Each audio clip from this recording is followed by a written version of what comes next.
Assalamualaikum warahmatullahi wabarakatuh. Kami dari kelompok 3 akan memaparkan materi berbentuk video untuk memenuhi nilai UAS dari mata kuliah Manajemen Kepemimpinan dalam Pelayanan Kebidanan yang berjudul Proses dan Fungsi Manajemen Pelayanan Kebidanan. Sebelumnya izinkan saya mengucapkan terima kasih yang sebesar-besarnya kepada dosen pengampu Ibu Nur Mufidah Abbas SSTM Kep.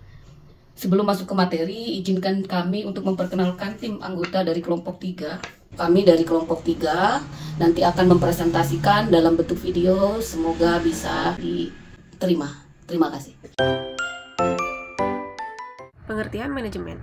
Manajemen adalah suatu kegiatan di mana pelaksanaannya disebut manage atau pengelolaan, sedangkan orang yang melaksanakan disebut manajer atau pengelola. Seorang manajer adalah orang yang melakukan fungsi dari manajemen itu sendiri dan biasanya bekerja melalui orang lain, karena biasanya seorang manajer itu di bawahnya terdapat staf-stafnya. Seorang manajer dalam pekerjaannya harus melakukan kegiatan-kegiatan tertentu yang dinamakan dengan fungsi manajemen. Fungsi manajemen dibagi menjadi 4. Yang pertama, planning, organizing, staffing, dan controlling. Fungsi-fungsi manajemen yang pertama yaitu planning. Planning yaitu menentukan tujuan-tujuan yang hendak dicapai selama suatu masa yang akan datang dan apa yang harus diperbuat agar dapat mencapai tujuan-tujuan itu. Lalu yang kedua ada organizing, yaitu mengelompokkan dan menentukan berbagai kegiatan penting dan memberikan kekuasaan untuk melaksanakan kegiatan-kegiatan itu. Controlling yaitu mengukur pelaksanaan dengan tujuan-tujuan menentukan sebab-sebab penyimpangan dan mengambil tindakan korektif yang diperlukan menggunakan manajemen kebidanan yang adekuat dalam memberikan asuhan kebidanan pada kliennya. Staffing yaitu menentukan keperluan-keperluan sumber daya manusia, pengarahan, penyaringan dan latihan pengembangan tenaga kerja. Manajemen kebidanan adalah suatu metode, proses berpikir logis, sistematis dalam memberi asuhan kebidanan agar menguntungkan kedua belah pihak, baik klien maupun pemberi asuhan. Manajemen asuhan kebidanan merupakan suatu proses pemecahan masalah yang digunakan sebagai metode untuk mengorganisasikan pikiran dan tindakan berdasarkan teori, ilmiah, penemuan-penemuan, keterampilan dalam rangkaian atau tahapan yang logis untuk pengambilan suatu keputusan yang berfokus pada klien. Oleh karena itu, manajemen kebidanan merupakan alur pikir bagi seorang bidan dalam memberikan arah atau kerangka dalam menangani kasus yang menjadi tanggung jawabnya. Berdasarkan uraian di atas mengenai konsep manajemen secara umum, kami akan membahas bagaimana manajemen kebidanan kaitannya dengan peran dan fungsi seorang bidan di dalam praktiknya secara profesional dituntut tanggung jawab manajerial yang bermutu.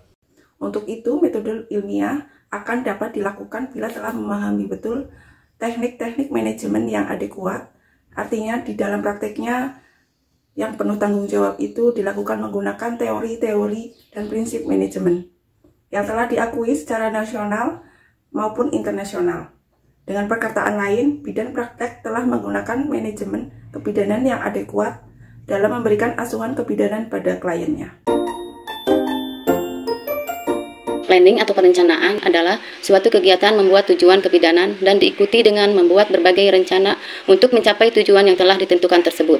Bidan harus mencari dan menggali data atau fakta baik dari klien, keluarga, maupun anggota tim kesehatan lainnya, dan juga dari hasil pemeriksaan yang dilakukan oleh bidan sendiri. Fungsi pengorganisasian atau organizing. Berdasarkan diagnosis yang ditegakkan, bidan menyusun rencana kegiatan.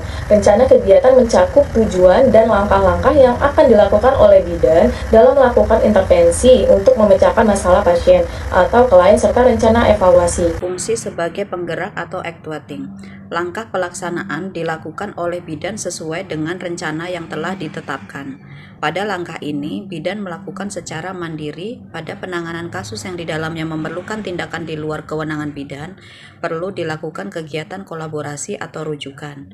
Pelaksanaan tindakan selalu diupayakan dalam waktu yang singkat, efektif, hemat, dan berkualitas.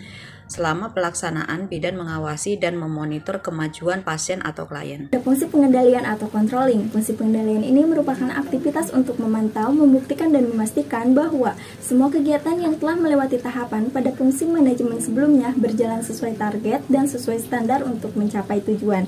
Fungsi ini bermanfaat untuk memastikan bahwa kegiatan yang telah dilakukan sesuai dengan rencana awal dan untuk mengevaluasinya serta untuk memberi pemecahan masalah yang betul terhadap penyimpangan yang bersifat signifikan. Proses manajemen pelayanan kebidanan dalam bentuk kegiatan praktik kebidanan dilakukan melalui suatu proses yang disebut langkah-langkah atau proses manajemen kebidanan. Proses manajemen pelayanan kebidanan. Yang pertama, identifikasi dan analisis masalah. Yang kedua, diagnosis kebidanan. Yang ketiga, perencanaan. Yang keempat, pelaksanaan. Yang kelima, evaluasi. Identifikasi dan analisis masalah. Proses manajemen kebidanan dimulai dengan langkah pertama, identifikasi dan analisis pertama. Di dalam langkah pertama ini, bidan sebagai tenaga profesional tidak dibenarkan untuk menduga-duga masalah yang terdapat pada kliennya. Bidan harus mencari dan menggali data atau fakta, baik dari klien, keluarga, maupun dari anggota tim kesehatan lainnya, dan juga dari hasil pemeriksaan yang dilakukan oleh bidan itu sendiri. Diagnosis kebidanan. Setelah ditentukan masalah dan masalah utamanya, maka bidan merumuskannya dalam suatu pernyataan yang mencakup kondisi, masalah, penyebab, dan prediksi terhadap kondisi tersebut. Prediksi yang dimaksud mencakup masalah potensial dan prognosis. Hasil dari perumusan masalah merupakan keputusan yang ditegakkan oleh bidan yang disebut diagnosis kebidanan. Dalam menentukan diagnosis kebidanan, diperlukan pengetahuan keprofesionalan bidan. Perencanaan, jadi berdasarkan diagnosis yang ditegakkan, bidan menyusun rencana kegiatannya. Jadi rencana kegiatan itu mencakup tujuan, kemudian langkah-langkah apa yang akan dilakukan oleh bidan dalam melakukan intervensi untuk memecahkan masalah pasien atau klien, serta rencana evaluasi. Jadi di perencanaan ini merupakan fungsi manajemen yang sangat penting ya untuk mencapai tujuan asuhan kita, keberhasilan asuhan kita. Pelaksanaan. Langkah pelaksanaan dilakukan oleh bidan sesuai dengan rencana yang telah ditetapkan. Pada langkah ini, bidan melakukan secara mandiri pada penanganan kasus yang di dalamnya memerlukan tindakan di luar kewenangan bidan. Perlu dilakukan kegiatan kolaborasi atau rujukan. Evaluasi. Langkah akhir dari proses manajemen kebidanan adalah evaluasi. Evaluasi adalah tindakan pengukuran antara keberhasilan dan rencana. Jadi, tujuan evaluasi untuk mengetahui sejauh mana keberhasilan tindakan kebidanan yang dilakukan. 7 langkah Varney. Pada tahun 1997, Helen Varney menyempurnakan proses 5 langkah tersebut menjadi 7 langkah. Langkah-langkah tersebut membentuk rangka yang lengkap yang bisa diaplikasikan dalam semua situasi. Langkah 1. Pengumpulan data dasar. Pengkajian semua data yang diperlukan, yaitu riwayat kesehatan, pemeriksaan fisik sesuai dengan kebutuhannya, meninjau catatan terbaru atau catatan sebelumnya, meninjau data laboratorium, dan membandingkan dengan hasil studi. Langkah kedua, interpretasi data dasar. Yang pertama, dilakukan identifikasi yang benar terhadap diagnosa atau masalah dan kebutuhan klien, berdasarkan interpretasi yang benar atas data-data yang telah dikumpulkan. Yang kedua, data dasar yang sudah dikumpulkan diinterpretasikan sehingga ditemukan masalah atau diagnostik yang spesifik. Langkah 3, mengidentifikasi kebutuhan yang memerlukan penanganan segera. Mengidentifikasi masalah atau diagnosa potensial lain berdasarkan rangkaian masalah dan diagnosa langkah ini membutuhkan antisipasi bila memungkinkan dilakukan pencegahan sambil mengamati klien. Identifikasi kebutuhan penanganan segera, mengidentifikasi perlu tindakan segera bidan atau dokter atau konsultasikan dengan tim kesehatan sesuai kondisi klien. Langkah kelima, merencanakan asuhan yang menyeluruh. Merupakan kelanjutan manajemen terhadap diagnosa atau masalah yang telah diidentifikasi atau diantisipasi. Asuhan sudah mencakup setiap hal yang berkaitan dengan semua aspek asuhan. Setiap asuhan harus disetujui oleh kedua belah pihak, yaitu bidan dan klien. Langkah 6.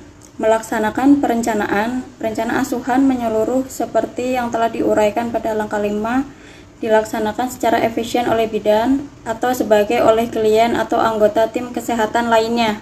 Langkah 7, evaluasi. Dilakukan evaluasi keefektifan dari asuhan yang sudah diberikan meliputi pemenuhan kebutuhan akan bantuan apakah benar-benar telah terpenuhi sesuai dengan kebutuhan, pengawasan dan koordinasi yang baik dari tim yang dibentuk dengan pembagian dalam unit-unit pelayanan kebidanan yang tepat akan menciptakan kerjasama antara tim yang solid.